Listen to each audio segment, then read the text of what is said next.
오늘은 지난 대법원의 노동법 판결들을 통해 노동법의 사실관계를 판단하게 되는 판단의 기준들이 어떤 게 있는지 살펴보는 시간을 갖도록 하겠습니다. 다음은 2012년 10월 25일 선고된 대법원 판결에서 볼 수 있는 기간제 근로자의 차별적 처우와 관련한 내용입니다. 기간제법 제2조 제3호는 차별적 처우를 임금, 그 밖의 근로조건 등에서 합리적인 이유 없이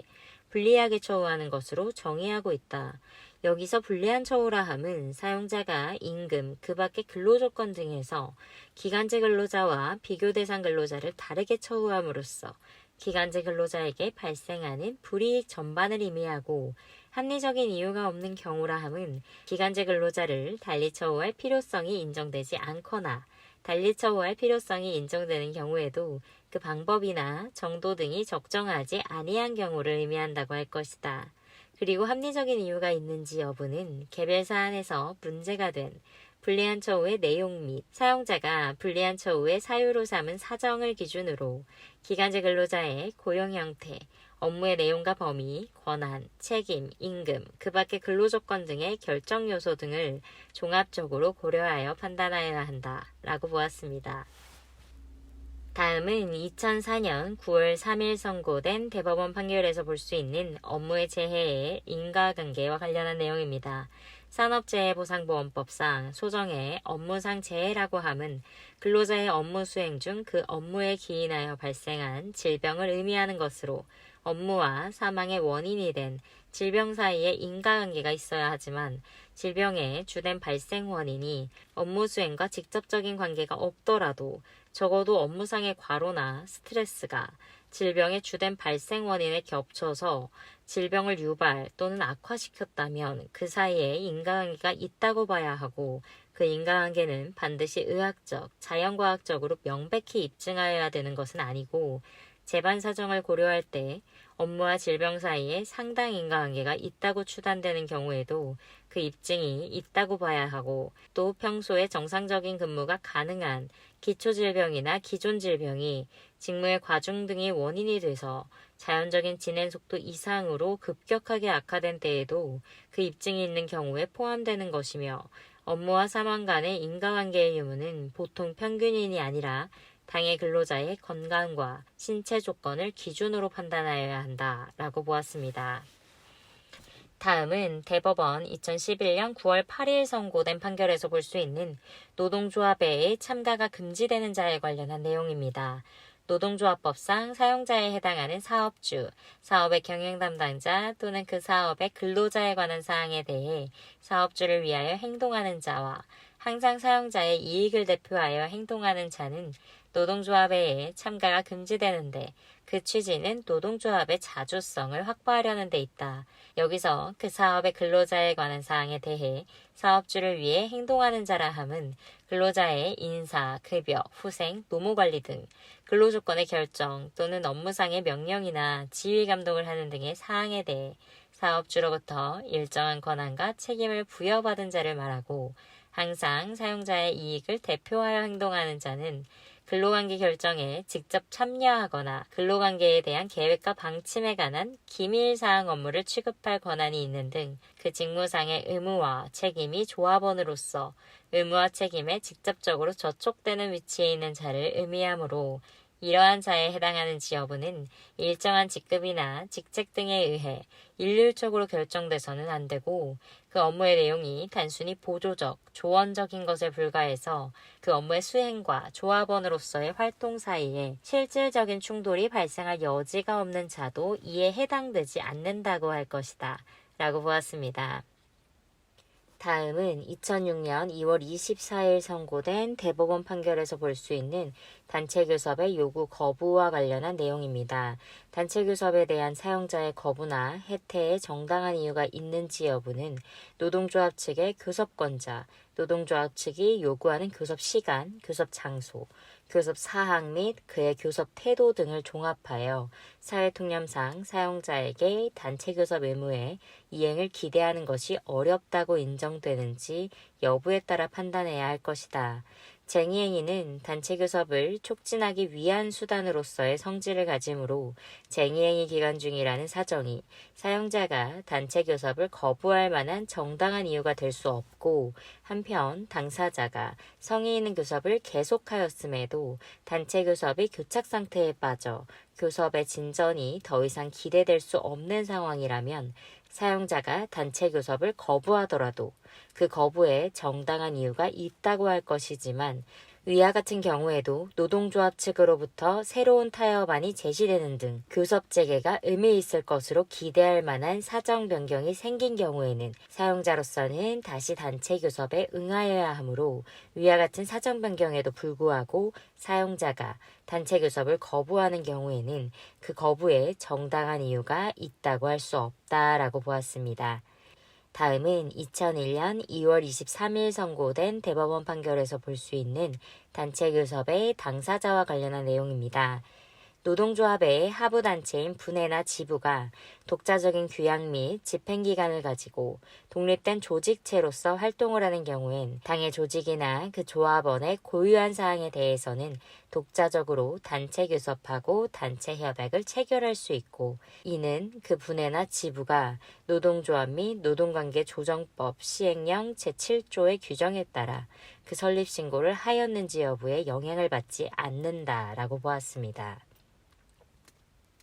다음은 2006년 10월 26일 선고된 대법원 판결에서 볼 수 있는 단체교섭 거부와 손해배상과 관련한 내용입니다. 사용자가 노동조합과의 단체교섭을 정당한 이유 없이 거부했다고 해서 그 단체교섭 거부 행위가 바로 위법한 행위로 평가돼서 불법 행위의 요건을 충족하게 되는 것은 아니지만, 그 단체교섭의 거부 행위가 그 원인과 목적, 그 과정과 행위 태양, 그로 인한 결과 등에 비추어 건전한 사회 통념이나 사회 상규상 용인될 수 없는 정도에 이른 것으로 인정되는 경우에는 그 단체 교섭의 거부 행위는 부당노동 행위로서 단체 교섭을 침해하는 위법한 행위로 평가돼서 불법 행위의 요건을 충족하게 되는 바, 사용자가 노동조합과의 단체 교섭을 정당한 이유 없이 거부하다가 법원으로부터 노동조합과의 단체 교섭을 거부해서는 안 된다는 취지의 집행력 있는 판결이나 가처분 결정을 받고서도 이를 위반하여 노동조합과의 단체 교섭을 거부했다면 그 단체 교섭 거부 행위는 건전한 사회 통념이나 사회 상규상 용인될 수 없는 정도에 이른 행위로서 헌법이 보장하고 있는 노동조합의 단체 교섭권을 침해하는 위법한 행위라고 할 것이므로, 그 단체 교섭 거부 행위는 노동조합에 대해 불법 행위를 구성한다라고 보았습니다. 다음은 2011년 10월 13일 선고된 대법원 판결에서 볼 수 있는 단체 협약의 해석과 관련한 내용입니다. 처분문서는 그 진정 성립이 인정되면 특별한 사정이 없는 한 그 처분문서에 기재되어 있는 문헌의 내용에 따라 당사자의 의사표시가 있었던 것으로 객관적으로 해석해야 되나, 당사자 사이에 계약의 해석을 둘러싸고 이견이 있어 처분문서에 나타난 당사자의 의사 해석에 문제가 있는 경우에는 문헌의 내용, 그와 같은 약정이 이루어진 동기와 경위, 약정에 의하여 달성하려는 목적, 당사자의 진정한 의사 등을 종합적으로 고찰하여 논리와 경험칙에 따라 합리적으로 해석하여야 한다. 한편 단체 협약과 같은 처분문서를 해석함에 있어서 단체 협약이 근로자의 근로조건을 유지 개선하고 복지를 증진하여 그 경제적 사회적 지위를 향상시킬 목적으로 근로자의 자주적 단체인 노동조합과 사용자 사이의 단체 교섭을 통해 이루어지는 것이므로 그 명문의 규정을 근로자에게 불리하게 변형 해석할 수는 없다고 보았습니다. 다음은 2000년 9월 29일에 선고된 대법원 판결에서 볼 수 있는 단체 협약에 의한 근로조건의 불이익 변경과 관련한 내용입니다. 이미 구체적으로 그 지급 청구권이 발생한 임금이나 퇴직금은 근로자의 사적 재산 영역으로 옮겨져 근로자의 처분에 맡겨진 것이기 때문에 노동조합이 근로자로부터 개별적인 동의나 수권을 받지 않는 이상 사용자 사이의 단체 협약만으로 이에 대한 포기나 지급 유예와 같은 처분 행위를 할 수 없다. 한편 협약자치의 원칙상 노동조합은 사용자와의 사이에 근로조건을 유리하게 변경하는 내용의 단체협약뿐 아니라 근로조건을 불리하게 변경하는 내용의 단체협약을 체결할 수는 있으므로 근로조건을 불리하게 변경하는 내용의 단체협약이 현저히 합리성을 결해서 노동조합의 목적을 벗어난 것으로 볼 수 있는 경우와 같은 특별한 사정이 없는 한 그러한 노사 간의 합의를 무효라고는 볼 수 없고 노동조합으로서는 그런 합의를 위해 사전에 근로자들로부터 개별적인 동의나 수권을 받을 필요가 없으며 단체협약이 현저히 합리성을 결하였는지 여부는 단체협약의 내용과 그 체결 경위, 당시 사용자 측의 경영 상태 등 여러 사정에 비추어 판단해야 할 것이라고 보았습니다. 다음은 93년 12월 21일 선고된 대법원 판결에서 볼 수 있는 단체협약의 지역적 구속력과 관련한 내용입니다. 헌법 제33조 제1항은 근로자는 근로조건의 향상을 위해 자주적인 단결권, 단체 교섭권 및 단체 행동권을 가진다고 규정하여 근로자의 자주적인 단결권뿐 아니라 단체 교섭권과 단체 행동권을 보장하고 있으므로 노동조합법 제38조가 규정하는 지역적 구속력의 제도적 목적을 어떠한 것으로 파악하건 적어도 교섭 권한을 위임하거나 협약 체결에 관여하지 아니한 협약 외에 노동조합이 독자적으로 단체 교섭권을 행사해서 이미 별도의 단체 협약을 체결한 경우에는 그 협약이 유효하게 존속하고 있는 한 지역적 구속력의 결정의 효력은 그 노동조합이나 그 구성원인 근로자에게는 미치지 않는다고 해석하여야 할 것이고 또 협약 외에 노동조합이 위와 같이 별도로 체결해서 적용받고 있는 단체 협약의 갱신 체결이나 보다 나은 근로조건을 얻기 위한 단체 교섭이나 단체 행동을 하는 것 그 자체를 금지하거나 제한할 수는 없다고 보았습니다. 다음은 2009년 2월 12일 선고된 대법원 판결에서 볼 수 있는 단체 협약 종료 후 근로관계와 관련한 내용입니다. 단체 협약이 실효됐다고 하더라도 임금, 퇴직금이나 노동시간, 그 밖의 개별적인 노동 조건에 관한 부분은 그 단체 협약에 적용을 받고 있던 근로자의 근로계약의 내용이 되어 그것을 변경하는 새로운 단체 협약, 취업규칙이 체결, 작성되거나 또는 개별적인 근로자의 동의를 얻지 않는 한 개별적인 근로자의 근로계약의 내용으로서 여전히 남아있어 사용자와 근로자를 규율하게 되고 단체 협약 중 해고 사유 및 해고의 절차에 관한 부분에 대해서도 이와 같은 법리가 그대로 적용되는 것이라고 보았습니다. 다음은 2006년 5월 12일 선고된 대법원 판결에서 볼 수 있는 쟁의행위의 목적과 관련한 내용입니다. 정리해고나 사업조직의 통폐합, 공기업의 민영화 등 기업의 구조조정의 실시 여부는 경영주체에 의한 고도의 경영상 결단에 속하는 사항으로서 이는 원칙적으로 단체 교섭의 대상이 될 수 없고 그것이 긴박한 경영상의 필요나 합리적인 이유 없이 불순한 의도로 추진되는 등 특별한 사정이 없는 한 노동조합이 실질적으로 그 실시를 반대하기 위해 쟁의행위에 나아간다면 비록 그 실시로 인해 근로자들의 지위나 근로조건의 변경이 필연적으로 수반된다 하더라도 그 쟁의행위의 목적의 정당성을 인정할 수 없는 것이고 여기서 노동조합이 실질적으로 그 실시를 반대한다고 함은 민영화 등 구조조정을 수용한다고 하면서도 결과적으로 구조조정의 목적을 달성할 수 없게 하는 요구 조건을 내세워서 실질적으로 구조조정의 반대와 같이 볼 수 있는 경우 또한 포함한다고 보았습니다. 다음은 94년 9월 30일에 선고된 대법원 판결에서 볼 수 있는 쟁의행위의 목적과 관련한 내용입니다.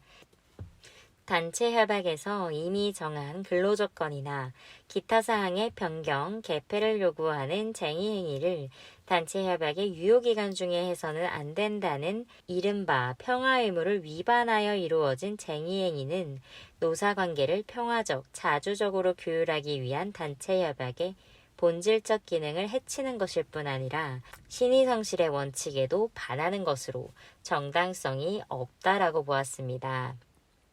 다음은 2007년 12월 28일 선고된 대법원 판결에서 볼 수 있는 쟁의행위의 수단 방법과 관련한 내용입니다. 직장 또는 사업장 시설의 점거는 적극적인 쟁의행위의 한 형태로서 그 점거의 범위가 직장 또는 사업장 시설의 일부고 사용자 측의 출입이나 관리 지배를 배제하지 않는 병존적인 점거에 지나지 않을 때는 정당한 쟁의행위로 볼 수 있으나 이와 달리 직장 또는 사업장 시설을 전면적, 배타적으로 점거해서 조합원 이외의 자의 출입을 저지하거나 사용자 측의 관리 지배를 배제해서 업무의 중단이나 혼란을 야기케 하는 것과 같은 행위는 이미 정당성의 한계를 벗어난 것이라고 볼 수밖에 없다고 보았습니다. 다음은 94년 3월 25일 선고된 대법원 판결에서 볼 수 있는 쟁의행위와 민사 책임과 관련한 내용입니다. 노조법은 사용자는 이 법에 의한 쟁의행위로 인해 손해를 받은 경우 노동조합 또는 근로자에 대해 그 배상을 청구할 수 없다고 규정해서 사용자의 손해배상 청구에 대하여 제한을 가하고 있는 바, 여기서 민사상 그 배상 책임이 면제되는 손해는 정당한 쟁의행위로 인한 손해에 국한된다고 풀이되고, 정당성이 없는 쟁의행위는 불법행위를 구성하고 이로 인한 손해는 노동조합이나 근로자에 대해 그 손해배상을 청구할 수 있다 할 것이다. 그리고 노동조합의 간부들이 불법 쟁의행위를 기획하고 지시, 지도하는 등으로 주도한 경우엔 이와 같은 간부들의 행위는 조합의 집행기관으로서의 행위라 할 것이므로 이런 경우 민법 제35조 제1항의 유추 적용에 의해 노동조합은 그 불법 쟁의행위로 인해 사용자가 입은 손해를 배상할 책임이 있다고 할 것이고, 한편 조합 간부들의 행위는 일면에 있어서는 노동조합 단체로서의 행위라 할 수 있는 이외에 개인의 행위라는 측면도 아울러 지니고, 일반적으로 쟁의행위가 개개 근로자의 노무정지를 조직하고 집단화하여 이루어지는 집단적 투쟁행위라는 그 본질적 특성을 고려하여 볼 때 노동조합의 책임 외에 불법 행위를 기획, 지시, 지도하는 등 주도한 조합의 간부들 개인에 대해서도 책임을 지우는 것이 상당하다 할 것이다. 불법 쟁의행위로 인해 노동조합이나 근로자가 그 배상 책임을 지는 배상액의 범위는 불법 쟁의행위와 상당 인과관계가 있는 모든 손해라 할 것이다 라고 보았습니다. 다음은 2010년 3월 25일 선고된 대법원 판결에서 볼 수 있는 부당노동행위의 주체와 관련한 내용입니다. 노동조합법 제81조 내지 제86조는 헌법이 규정하는 근로3권을 구체적으로 확보하고 집단적 노사관계의 질서를 파괴하는 사용자의 행위를 예방하고 제거함으로써 근로자의 단결권, 단체교섭권, 단체행동권을 확보해서 노사관계의 질서를 신속하게 정상화하기 위해 부당노동행위에 대한 구제제도에 관해 규정하고 있다. 이에 따르면 부당노동행위의 예방이나 제거는 노동위원회의 구제명령을 통해 이루어지는 것으로 구제명령을 이행할 수 있는 법률적 또는 사실적 권한이나 능력을 가지는 지위에 있는 한 그 한도 내에서는 부당노동행위의 주체로서 구제명령의 대상자인 사용자에 해당한다고 볼 수 있다. 나아가 법 제81조 제4조는 근로자가 노동조합을 조직하거나 운영하는 것을 지배 개입하는 행위 등을 부당노동행위로 규정하고 있고, 이는 단결권을 침해하는 행위를 부당노동행위로서 배제하고 시정해서 정상적인 노사관계를 회복하는 걸 목적으로 하고 있으므로 그 지배 개입의 주체로서 사용자인지 여부도 당의 구제 신청의 내용, 그 사용자가 근로관계에 관여하고 있는 구체적 형태, 근로관계에 미치는 실질적 영향력 내지 지배력의 유무나 행사의 정도 등을 종합해서 결정해야 할 것이다. 따라서 근로자의 기본적인 노동 조건 등에 관해서 그 근로자를 고용한 사업주로서의 권한과 책임을 일정 부분 담당하고 있다고 볼 정도로 실질적이고 구체적으로 지배 결정할 수 있는 지위에 있는 자가 노동조합을 조직, 운영하는 것을 지배하거나 이에 개입하는 등으로 법 제81조 제4호의 소정의 행위를 하였다면 그 시정을 명하는 구제명령을 이행하여야 할 사용자에 해당한다. 여기까지 지난 몇 강에 이어서 노동법 판례로서 주목받고 있는 다양한 최신 판례를 통해 그 안에서 노동법 개념들이 어떻게 쓰이고 있는지를 살펴보았습니다. 제가 소개해드린 내용들이 여러분들이 공인노무사 2차 시험을 준비하시는 데에 도움이 되길 바라겠습니다. 감사합니다.